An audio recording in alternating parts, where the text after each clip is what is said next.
सभी का मेरे YouTube चैनल में स्वागत, वंदन, अभिनंदन।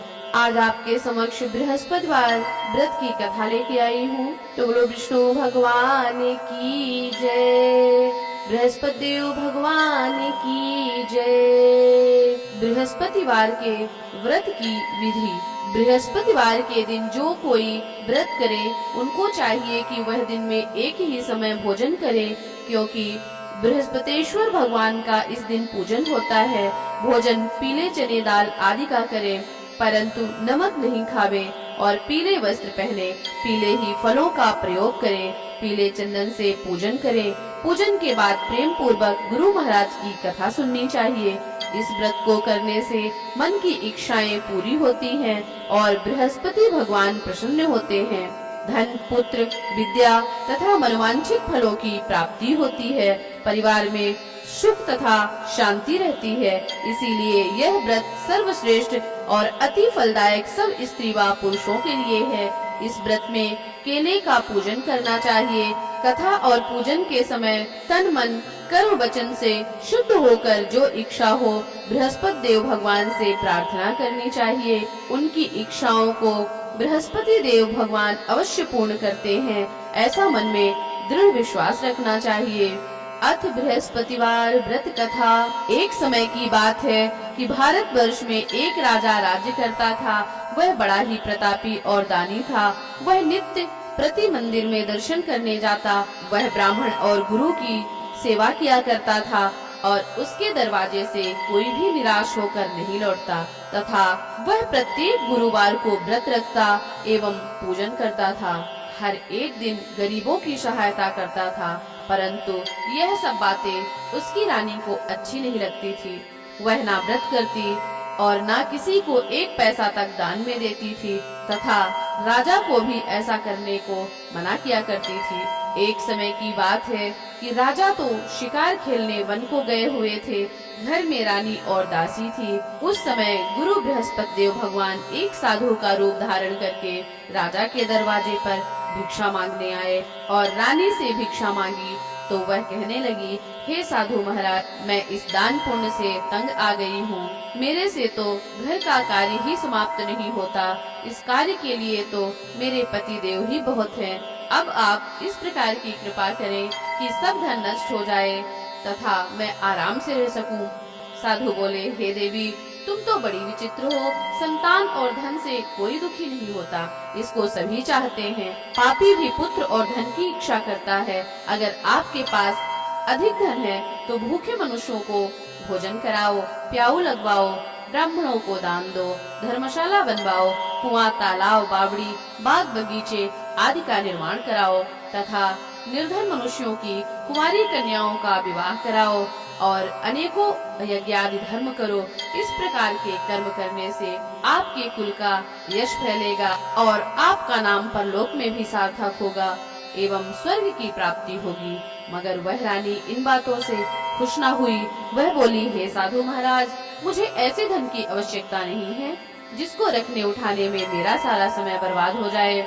साधु ने कहा, हे देवी, तुम्हारी ऐसी इच्छा है तो ऐसा ही होगा। मैं तुम्हें उपाय बताता हूँ, वैसा करना। बृहस्पतिवार के दिन घर को गोबर से लीपना, अपने केशों को धोना और केशों को धोते समय स्नान करना। राजा से कहना वह हजामत करावे। भोजन में मांस, मंदिरा, खाना, कपड़ा धोबी के हाथ धुलने डालना। इस प्रकार 7 बृहस्पतिवार करने से तुम्हारा सारा धन नष्ट हो जाएगा। यह कहकर वह साधु महाराज वहाँ से अंतर्ध्यान हो गए। रानी ने साधु के कहने के अनुसार ही किया। वैसा ही किया। 3 बृहस्पतिवार ही बीते थे कि उसका समस्त धन नष्ट हो गया और भोजन के लिए दोनों समय परिवार तरसने लगा तथा सांसारिक भोग्यों के अभाव से दुखी रहने लगा। तब वह राजा रानी से कहने लगा कि रानी, तुम यहाँ पर रहो, मैं दूसरे देश को जाऊँ, क्योंकि यहाँ पर मुझे सभी मनुष्य जानते हैं, इसीलिए मैं कोई कार्य भी नहीं कर सकता। देश की चोरी परदेश की भीख बराबर। ऐसा कहकर राजा परदेश चला गया। वहाँ जंगल में जाता और लकड़ी काट कर लाता और शहर में बेचता। इस तरह जीवन व्यतीत करने लगा। इधर राजा के घर रानी और दासी दुखी रहने लगी। किसी दिन भोजन मिलता, किसी दिन जल पीकर रह जाती। एक समय रानी और दासी को 7 दिन बिना भोजन के व्यतीत हो गए तो रानी ने अपनी दासी से कहा, हे दासी, पास के ही नगर में मेरी बहन रहती है, वह बड़ी धनवान है, तो उसके पास जा और 5 सेर बेझर मांग ला, जिससे कुछ समय के लिए गुजर हो जाएगी। इस प्रकार रानी की आज्ञा मानकर दासी रानी की बहन के घर गई और रानी की बहन के पास गई तो रानी की बहन उस समय पूजन कर रही थी, क्योंकि उस रोज बृहस्पतिवार का दिन था। जब दासी ने रानी की बहन को देखा और उससे बोली, हे रानी, मुझे तुम्हारी बहन ने भेजा है, मेरे लिए 5 सेर बेझर दे दो। इस प्रकार दासी ने अनेक बार कहा, परंतु रानी ने कोई उत्तर नहीं दिया, क्योंकि वह उस समय बृहस्पतिवार की व्रत कथा सुन रही थी। इस प्रकार जब दासी को कोई उत्तर नहीं मिला तो वह बहुत दुखी हुई और क्रोध भी आया और लौटकर अपने रानी के पास आकर बोली, हे रानी, आपकी बहन बहुत ही धनी स्त्री है, वह तो छोटे लोगों से बात भी नहीं करती, क्योंकि मैंने उनसे कहा तो उन्होंने कोई उत्तर नहीं दिया। मैं वापस चली आई। रानी बोली, हे दासी, इनमें उनका कोई दोष नहीं है। जब बुरे दिन आते हैं तो कोई सहारा नहीं देता, अच्छे बुरे का पता तो विपत्ति में ही लगता है। जो ईश्वर की इच्छा होगी वही होगा, यह सब तो हमारे भाग्य का दोष है। इधर उस रानी ने देखा कि मेरी बहन की दासी आई थी, परंतु मैं उससे कुछ नहीं बोली, इससे वह बहुत दुखी हुई होगी। यह सोच कथा को सुन और विष्णु भगवान का पूजन समाप्त कर वह रानी अपनी बहन के घर चल दी और जाकर अपनी बहन से कहने लगी, हे बहन, मैं बृहस्पतिवार का व्रत कर रही थी, तुम्हारी दासी गई, परंतु जब तक कथा होती है तब तक ना उठते हैं ना बोलते हैं, इसीलिए मैं ना बोली। कहो दासी क्यों गई थी? रानी बोली, हे बहन, हमारे घर अनाज नहीं था, वैसे तुमसे कोई बात छिपी नहीं है, इस कारण मैंने दासी को तुम्हारे पास 5 सेर बेझर लेने के लिए भेजा था। रानी बोली, हे बहन, देखो, बृहस्पति भगवान सभी की मनोकामना पूर्ण करते हैं, देखो शायद तुम्हारे घर में अनाज रखा हो। इस प्रकार का वचन जब रानी ने सुना तो घर के अंदर गई और वहाँ उसे एक घड़ा बेझर का भरा मिल गया। तब तो वह रानी और बांदी को बहुत ही खुशी हुई और दासी कहने लगी, हे रानी, देखो, वैसे हमको जब अन्न नहीं मिलता तो हम रोज ही व्रत करते हैं, अगर इनसे व्रत की विधि और कथा पूछ ली जाए तो उसे हम भी किया करेंगे। तो उस रानी ने अपनी बहन से पूछा कि हे बहन, बृहस्पतिवार के व्रत में चना की दाल मुनक्का से विष्णु भगवान का केले की जड़ में पूजन करो तथा दीपक जलावे, पीला भोजन करें तथा कहानी सुने।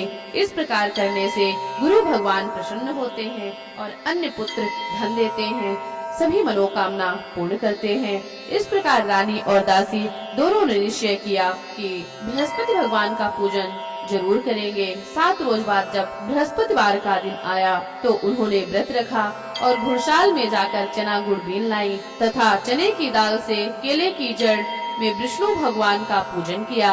अब भोजन पीला कहाँ से आवे? बेचारी बड़ी दुखी हुई, परंतु उन्होंने व्रत किया था, इस कारण गुरु भगवान प्रसन्न थे। 2 थालों में सुंदर पीला भोजन लेकर आए और दासी को देकर कहा, हे दासी, यह तुम्हारे और रानी के लिए भोजन है, तुम दोनों भोजन करना। दासी भोजन पाकर बड़ी प्रसन्न हुई और रानी से बोली, चलो रानी जी, भोजन कर लो। रानी को इस विषय में कुछ पता नहीं था, इसलिए वह दासी से बोली, तू भोजन कर, क्योंकि तू हमारी व्यर्थ में हंसी उड़ाती है। दासी बोली, एक महात्मा भोजन दे गया है। रानी बोली, वह तेरे लिए दे गया है, तू ही भोजन कर। दासी ने कहा, वह महात्मा हम दोनों को 2 थालों में सुंदर भोजन दे गया है, इसीलिए हम और तुम दोनों साथ साथ भोजन करेंगी। इस प्रकार रानी और बांदी दोनों ने गुरु भगवान को नमस्कार कर भोजन प्रारंभ किया। अब वह प्रत्येक बृहस्पतिवार को गुरु भगवान का व्रत और विष्णु भगवान का पूजन करने लगी। बृहस्पति देव की कृपा से रानी और दासी के पास फिर से धन हो गया। रानी फिर उसी प्रकार आलस्य करने लगी। तब दासी बोली, देखो रानी, तुम पहले इस प्रकार आलस्य करती थी, तुम्हें धन के रखने में कष्ट होता था, इस कारण सारा धन नष्ट हो गया। अब गुरु भगवान की कृपा से धन मिला है तो फिर तुम्हें आलस्य होता है।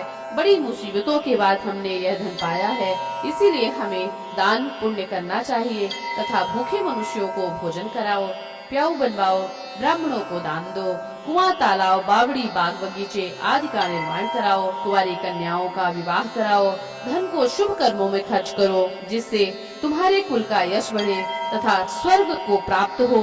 और पितर भी प्रसन्न होंगे। तब रानी ने इस प्रकार के कर्म करने प्रारंभ किए तो काफी यश फैलने लगा। एक दिन रानी और दासी विचार करने लगी, ना जाने राजा किस प्रकार होंगे, उनकी कोई खोज खबर नहीं मिली। गुरु भगवान से उन्होंने प्रार्थना की और भगवान ने रात्रि में राजा को स्वप्न में कहा, हे राजा उठ, तेरी रानी तुझको याद करती है, अपने देश को चल। राजा प्रातःकाल उठा और विचार करने लगा, स्त्री जाति खाने और पहनने की संगिनी होती है, पर भगवान की आज्ञा मानकर वह अपने नगर के लिए चलने को तैयार हुआ। इससे पूर्व जब राजा परदेश चला गया था तो परदेश में दुखी रहने लगा। प्रतिदिन जंगल में से लकड़ी बीन कर लाता और उन्हें शहर में बेचता। अपने दुखी जीवन को बड़ी कठिनता से व्यतीत करता था। एक दिन राजा दुखी होकर पुरानी बातों को याद करके रोने लगा। तब उस जंगल में बृहस्पति देव भगवान एक साधु के रूप में प्रकट हुए और राजा के पास आकर बोले, हे लकड़हारे, तुम इस सुनसान जंगल में किस चिंता में बैठे हो, मुझको बताओ। यह सुनकर राजा के नेत्रों में जल भर आया और साधु को वंदना कर बोला, हे प्रभु, आप सब कुछ जानने वाले हो। इतना कहकर वह साधु को अपनी संपूर्ण कहानी सुना दी। महात्मा तो दयालु होते हैं। वे राजा से बोले, हे राजा, तुम्हारी स्त्री ने बृहस्पति देव का अपराध किया था, जिस कारण तुम्हारी यह दशा हुई है। अब तुम किसी प्रकार की चिंता मत करो, भगवान तुम्हें पहले से अधिक धन देगा। देखो, तुम्हारी स्त्री ने बृहस्पतिवार का व्रत करना प्रारंभ कर दिया है और तुम मेरा कहा मानकर बृहस्पतिवार को व्रत करके चने की दाल गुड़ जल को लोटे में डालकर केले का पूजन करो। फिर कथा कहो और सुनो, भगवान तुम्हारी सब कामनाओं को पूर्ण करेंगे। साधु को प्रसन्न देखकर राजा बोला, हे प्रभु, मुझे लकड़ी बेचकर इतना पैसा नहीं मिलता जिससे भोजन के उपरांत कुछ बचा सकूं। मैंने रात्रि में अपने रानी को व्याकुल देखा है। मेरे पास कुछ भी नहीं है जिससे उसकी खबर मंगा सकूं, और फिर मैं कौन सी कहानी कहूं, यह सब मुझे मालूम नहीं है। साधु ने कहा, हे राजा, तुम किसी बात की चिंता मत करो। बृहस्पतिवार के दिन तुम रोजाना की तरह लकड़ियाँ लेकर शहर को जाओ। तुमको रोज से दुगना धन प्राप्त होगा, जिससे तुम भली भांति भोजन कर लोगे तथा बृहस्पति देव की पूजा का सामान भी आ जाएगा। बृहस्पतिवार की कहानी इस प्रकार है। बृहस्पति देव की कहानी। प्राचीन काल में एक ब्राह्मण था। वह बहुत ही निर्धन था। उसके कोई भी संतान नहीं थी। उसकी स्त्री बहुत मलिनता के साथ रहती थी। वह ना स्नान करती, ना किसी देवता का पूजन करती। प्रातः काल उठते ही सर्वप्रथम भोजन करती, बाद में कोई अन्य कार्य करती थी। इससे ब्राह्मण देवता बड़े दुखी थे। बेचारे बहुत कुछ कहते, किंतु उसका कोई परिणाम ना निकला। भगवान की कृपा से ब्राह्मण के स्त्री के कन्या रूपी रत्न पैदा हुई और वह कन्या अपने पिता के घर में बड़ी होने लगी। वह बालिका प्रातः स्नान करके विष्णु भगवान का जाप करने लगी, बृहस्पतिवार का व्रत करने लगी। अपने पूजा पाठ को समाप्त करके स्कूल जाती तो अपनी मुट्ठी में जौ भर के ले जाती और पाठशाला के मार्ग में डालती जाती। वही जौ स्वर्ण के हो जाते तो लौटते समय उनको बीनकर घर ले आती थी। एक दिन वह बालिका उन सोने के जौ को फटक कर साफ कर रही थी। उसकी माँ ने देख लिया और कहा, हे बेटी, सोने के जौ को फटकने के लिए सोने का सूप होना चाहिए। दूसरे दिन गुरुवार का दिन था। इस कन्या ने व्रत रखा और बृहस्पति देव से प्रार्थना करके कहा, हे प्रभु, मैंने आपकी पूजा सच्चे मन से की हो तो मेरे लिए सोने का सूप दे दो। बृहस्पति देव भगवान ने उसकी प्रार्थना स्वीकार कर ली। रोजाना की तरह वह कन्या जौ फैलाती हुई जाने लगी। जब लौटकर जौ बीन रही थी तो बृहस्पति देव की कृपा से उसे सोने का सूप मिला। उसे वह घर ले आई और सोने के सूप में जौ साफ कर रही थी। उस समय उस शहर का राजपुत्र वहां से होकर निकला। इस कन्या के रूप और कार्य को देखकर मोहित हो गया तथा अपने घर आकर भोजन और जल त्याग कर उदास लेट गया। राजा को जब इस बात का पता लगा तो अपने प्रधानमंत्रियों के साथ उसके पास गए और बोले, हे बेटा, तुम्हें किस बात का कष्ट है? किसी ने अपमान किया है अथवा कोई और कारण हो सो कहो, मैं वही कार्य करूँगा जिससे तुम्हें प्रसन्नता हो। अपने पिता की राजकुमार ने बातें सुनी तो वह बोला, मुझे आपकी कृपा से किसी बात का दुख नहीं है। किसी ने मेरा अपमान नहीं किया, परंतु मैं उस लड़की के साथ विवाह करना चाहता हूँ। जो सोने के सूप में जौ साफ कर रही थी। यह सुन राजा आश्चर्य में पड़ा और बोला, हे बेटा, इस तरह की कन्या का पता तुम ही बताओ, मैं उसके साथ तुम्हारा विवाह अवश्य करा दूंगा। राजकुमार ने उस लड़की के घर का पता बतलाया। तब मंत्री उस लड़की के घर गए और ब्राह्मण की कन्या का विवाह राजकुमार के साथ संपन्न हो गया। कन्या के घर से जाते ही पहले की भांति उस ब्राह्मण देवता के घर में गरीबी का निवास हो गया। वह भोजन के लिए भी अन्न बड़ी मुश्किल से पाता। एक दिन दुखी होकर ब्राह्मण देवता अपनी पुत्री के पास गए और बेटी ने पिता को दुखी अवस्था में देखा और अपनी माँ का हाल पूछा तो ब्राह्मण ने सभी हाल कह दिया। बेटी ने पिता को बहुत साधन देकर विदा किया। इस प्रकार ब्राह्मण का कुछ समय सुख पूर्वक व्यतीत हुआ। कुछ दिन बाद फिर वही हाल हो गया। ब्राह्मण फिर अपनी कन्या के यहाँ गया और सभी हाल कहा तो लड़की बोली, हे पिताजी, आप माताजी को यहाँ लिवा लाओ, मैं उन्हें विधि बता दूंगी जिससे गरीबी दूर हो जाएगी। तब ब्राह्मण देवता अपनी स्त्री को साथ लेकर पहुँचे तो पुत्री माँ को समझाने लगी, हे माँ, तुम प्रातः काल उठकर प्रथम स्नान आदि करके विष्णु भगवान का पूजन किया करो तो सब दरिद्रता दूर हो जाएगी। परंतु उसकी माँ ने एक भी बात ना मानी। प्रातः काल उठकर अपनी पुत्री के बच्चों का जूठन खा लेती थी। एक दिन उसकी पुत्री को बहुत गुस्सा आया और एक रात कोठरी से सभी सामान निकाल दिया और अपनी माँ को उसमें बंद कर दिया। प्रातः काल उसमें से निकाला तथा स्नान आदि करके पूजा पाठ करवाया तो उसकी माँ की बुद्धि ठीक हो गई और फिर प्रत्येक बृहस्पतिवार को व्रत रखने लगी। इस व्रत के प्रभाव से उसकी माँ भी बड़ी धनवान हो गई और पुत्रवती हो गई और बृहस्पति जी के प्रभाव से स्वर्ग को प्राप्त हुई तथा वह ब्राह्मण भी सुख पूर्वक इस लोक के सुख भोग कर स्वर्ग को प्राप्त हुए। इस तरह कहानी कहकर साधु देवता वहाँ से लोप हो गए। धीरे धीरे समय व्यतीत होने पर फिर वही बृहस्पतिवार का दिन आया। राजा जंगल से लकड़ी काटकर किसी शहर में बेचने गया। उसे उस दिन और दिन से अधिक धन मिला।